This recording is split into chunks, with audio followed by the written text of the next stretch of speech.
I'm 73 years old, and I need to tell you about the most expensive mistake I ever made. It didn't cost me money. It cost me something I can never get back, my family. My name is Arthur, and for 50 years I believed a lie that destroyed the people I loved most. I thought providing for my family was the same thing as loving them. I thought if I could give them security, stability, a nice house, college funds, I was being a good father, a good husband. I was wrong about everything. I'm sitting here in my small apartment right now looking at a photograph of my son Michael. He's 46 years old in this picture, and he's crying. Not because something bad happened, because I finally told him something I should have said 40 years earlier. I told him I was proud of him, just for being who he is, not for his achievements, not for his career, just for existing. He cried because it was the first time in 46 years he'd heard those words from me. And I almost died without ever saying them. Let me go back, because I need you to understand how this happened, how a man can love his family and still lose them, how you can provide everything and give nothing. In March of 2019, I was 70 years old. I went to the doctor for what I thought was indigestion. 3 weeks later, I was sitting in an oncologist's office, being told I had stage 4 cancer, pancreas and liver. 6 months if I was lucky. I remember walking out to my car in the hospital parking lot. I got in, closed the door, and I started laughing. Not because it was funny, because I finally understood the joke I'd been living my whole life. I'd spent 70 years preparing for a future that was never going to come. 70 years saying later, and when things settle down, and after I finish this project. And now I had 6 months. Maybe. All that preparation, all that security, all that money I'd saved and invested and protected, and none of it mattered, because I'd never actually lived. But that's not when the real pain hit. The real pain came when I started thinking about my family. My wife Helen, who died 7 years earlier, my son Michael, my daughter Sarah. And I realized something that made me physically sick. They didn't really know me, and I didn't really know them. I'd provided for them, given them everything they needed materially, but I'd never given them me. Let me tell you where this started, because it didn't start with me. It started with my father. I grew up in a steel town in Pennsylvania in the 1950s. My father worked at the mill for 43 years. Same job, same shift, same lunch pail, every single day. He'd come home exhausted, sit in his chair, fall asleep by 8. He didn't talk much, didn't play with us, didn't share his feelings or his thoughts or his life, but he worked every single day for 43 years. And we had food and shelter and clothes and everything we needed. And my mother would tell us, "Your father loves you very much. Look at how hard he works for this family." So I learned, love is working, love is providing, love is making sure your family has security. That's what good men do. They sacrifice, they provide, they protect. And if you do that, you're doing your job. You're being a good father, a good husband. I believed that for 50 years. I got married to Helen in 1972. I was 24 years old. I'd just gotten my accounting degree and a job at a firm in Philadelphia. I was determined to do everything right. I worked 70, 80 hours a week, made partner by 35. Built us a beautiful house in the suburbs, put money away for retirement, for the kids' college, for emergencies. I provided security, stability, everything my father had given us and more. And I thought I was being a great husband, a great father, because that's what I'd learned. That's what love looked like. But I missed everything that actually mattered. Let me tell you about a specific moment, because I think about this moment almost every day now. It was 1994. Michael was 12 years old. He'd made the middle school basketball team. First game of the season was on a Thursday night at 7. Helen asked me 3 times if I could make it. I said yes every time. I meant it too. I wanted to be there. But that Thursday, a client called at 4. Big problem with their quarterly taxes. Needed it fixed immediately. I told Helen I'd be a little late, but I'd make the second half. I finished with the client at 8:30. The game was over. I drove home. Michael was already in bed. Helen was in the kitchen cleaning up. She didn't say anything, just looked at me. And I said, "I'm sorry. Work crisis, you know how it is." And she said, very quietly, "He looked for you in the stands." The whole first quarter, he kept looking at the door. I felt terrible. I told her I'd make the next game.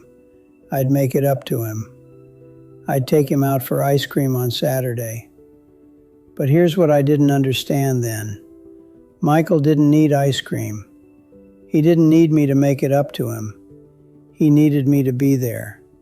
He needed to see my face in the stands. He needed to know I cared enough to show up. I missed that game. And then I missed the next one because of another client emergency. And then another. And by the end of the season, I'd been to maybe 2 games out of 15. But I paid for his basketball camp that summer.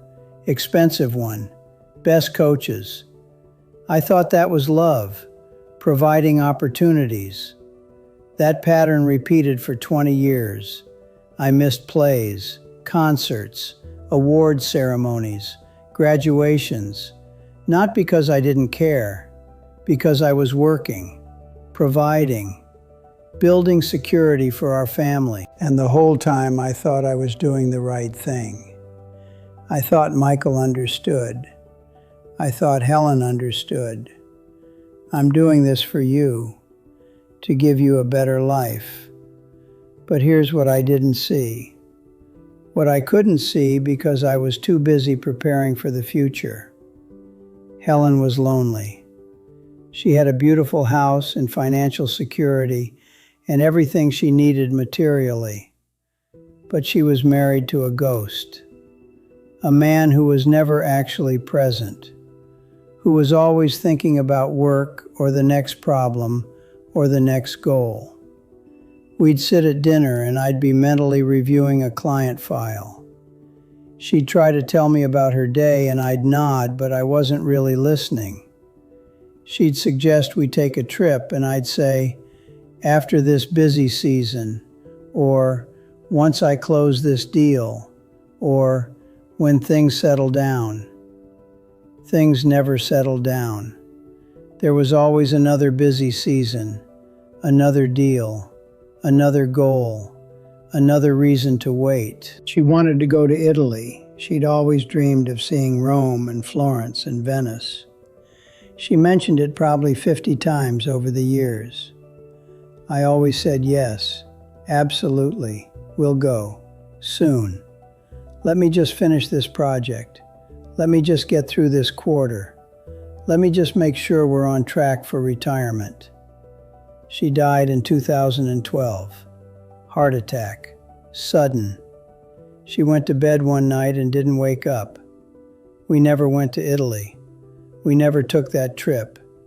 She never saw Rome or Florence or Venice. And you know what we had instead? A retirement account with $800,000 in it, a paid-off house, complete financial security, All the things I'd worked so hard to provide. And none of it brought her back.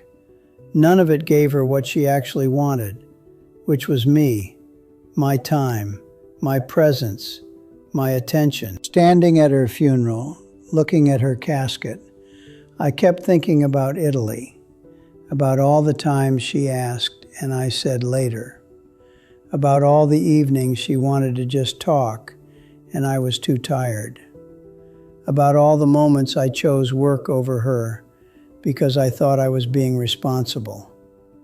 I thought providing was loving. I was wrong. Providing without presence is abandonment. But I didn't fully understand that yet. Even after Helen died, I kept working, kept building, kept preparing for a retirement that was finally close. And then I got the diagnosis. Stage 4 cancer, 6 months. That's when everything broke open. I started thinking about my kids. Michael was 39, Sarah was 36.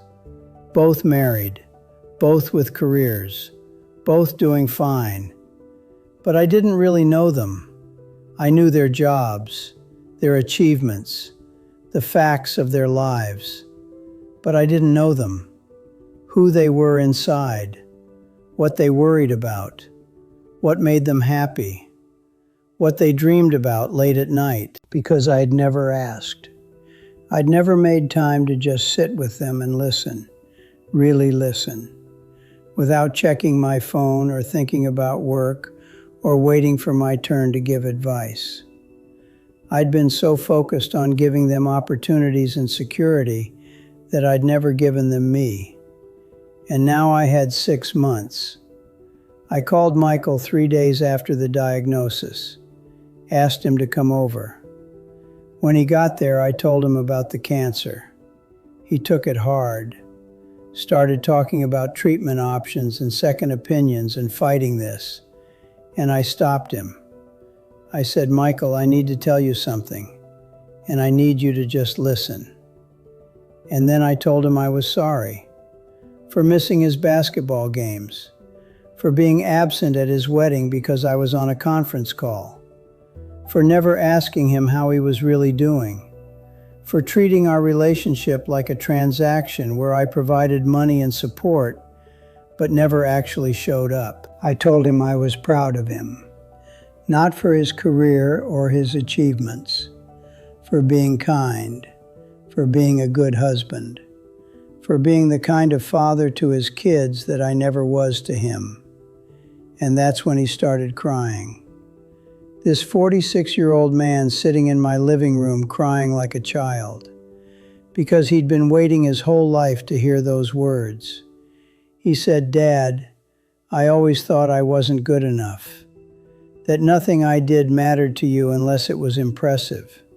I spent 40 years trying to earn your approval and I never got it. And I realized I'd given him everything except the one thing he actually needed, to know that he mattered to me, not for what he achieved, for who he was. That was 3.5 years ago. I'm still here. The cancer is still here too, but I'm still here. And I've spent these 3.5 years trying to do what I should have done for the previous 70. Actually being present, actually showing up, actually telling the people I love that I love them. I sold the big house, moved to a small apartment. I don't need space, I need time. I call Michael twice a week. We talk for an hour, sometimes about nothing, sometimes about everything. I ask him questions. I listen, really listen. I told Sarah I was sorry for missing so much of her childhood, for not being there when she needed me. We cried together. And now we have coffee every Sunday morning. I travel now, not to impressive places, just places I want to see. Because Helen was right. Experiences matter more than security. I wrote a book. It's terrible. Self-published. maybe sold 20 copies. But I wrote it because I wanted to, not because it would lead to anything, just because. I'm living now, not preparing to live, actually living. And here's what I learned. What I wish someone had told me 50 years ago. Providing for your family is important, but it's not love. Love is presence. Love is attention. Love is showing up even when it's inconvenient. Love is saying, I'm proud of you, and I see you, and you matter to me. Love is choosing people over preparation, choosing moments over money, choosing now over later, because later is a lie. Later doesn't exist. There's only now. And if you keep choosing later, you'll run out of time, just like I almost did. I had a colleague. His name was Daniel. We worked together for 30 years. He was brilliant, worked harder than anyone I knew, always had a plan, always preparing for the future. He was going to retire at 65, had it all mapped out. He and his wife were going to travel, spend time with grandkids, finally relax and enjoy life. He died at his desk at 63, heart attack. Never made it to retirement. Never took those trips. Never got to enjoy any of it. At his funeral, his son said, "My father was a successful man, but I barely knew him." That could have been my son, saying those exact words at my funeral. If the cancer had come 2 years earlier, if I hadn't gotten those extra 3.5 years. How many men are sitting in offices right now making the same mistake I made, thinking they're being responsible, thinking they're showing love by providing, thinking they have time. You don't have time. None of us do. We just think we do. Your parents are getting older every day. One day, probably sooner than you think, they'll be gone. Are you going to call them? Are you going to visit? Or are you too busy preparing for later? Your kids are growing up right now, today, while you're at work, while you're checking email, while you're thinking about the next goal. One day they'll be grown, and you'll have missed it. Your spouse is sitting at home right now, wanting to talk, wanting your attention, wanting to feel like they matter more than your work. How much longer are they going to wait? I'm 73 years old. I have stage 4 cancer. I'm living on borrowed time. Every day I wake up is a gift I don't deserve. But I'm not afraid anymore, because I'm finally living. I'm finally present. I'm finally showing the people I love that they matter. And I'm happier now, at 73 with cancer, than I was at 50 with perfect health and a fat retirement account. Because happiness isn't security. Happiness is connection, presence, love that's actually expressed instead of just implied through paychecks. So here's what I want you to do. Right now, today, call someone you love, not to check a box, not to have a quick conversation. Call them and actually talk. Ask them how they're really doing. Listen to the answer. Tell someone you're proud of them, not for their achievements, for who they are. Make a plan to see someone face to face, not someday, this week, next week. Make it happen. And stop waiting for later. Stop saying after this project, or when things calm down, or once I finish this. Things never calm down. There's always another project, another goal, another reason to wait. The only question is whether you'll run out of time before you realize that. I almost did. I got lucky. I got a diagnosis that scared me enough to change, and I got extra time to make it right. You might not be that lucky. You might not get the warning. You might not get the extra time. So don't wait for a diagnosis. Don't wait for a funeral. Don't wait until it's too late. Live now. Love now. Show up now. Because I promise you, when you're 73 and looking back at your life, you won't regret the money you didn't make or the goals you didn't achieve. You'll regret the moments you missed, the love you didn't express, the people you didn't show up for. Don't make my mistake. Don't confuse providing with loving. Don't sacrifice presence for security. I'm sitting here tonight in my small apartment. The lamp is on. There's a photo of Helen on the table next to me. She's smiling. We're young in that photo. We had so much time ahead of us. We thought. I'm living on borrowed time now. Every day is a gift. And I'm spending it differently than I spent the previous 70 years. I'm spending it on people, on moments, on love that's actually expressed instead of just assumed. The clock is ticking for all of us. What are you going to do with the time you have left?